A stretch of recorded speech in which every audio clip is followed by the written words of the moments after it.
Hello, kumusta ang lahat? Happy New Year! It's me again, Ate Irene. It's been a few days na hindi ako nagawa ng videos. I felt drained spiritually. Been few days gumawa ng prayer videos for 7 days journey before 2026. And my allergy and the medicine that I'm taking made me feel sleepy. At hindi ako nagpapatalo sa distraction ng evil spirits.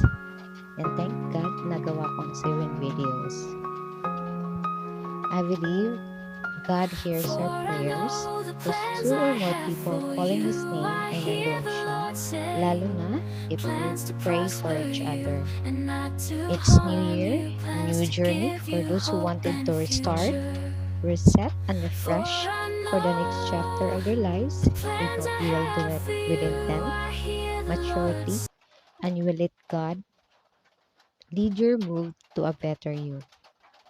I know it will not be easy, but when you look back, it is better than doing nothing. If you'll just bring back the negative things and regrets, you'll waste and lost time for yourself to heal and move on.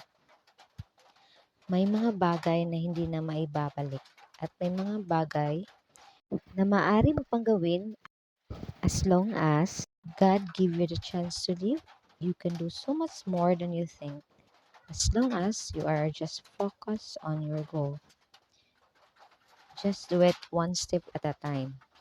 As I've said in the previous videos, list the things that you can do or doable at the moment and pray for your bigger plans.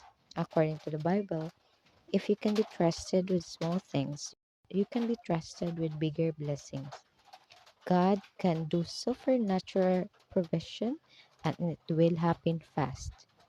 He is amazing God. Just believe and have faith that it will happen to your life. And for that, may God be praised. God bless.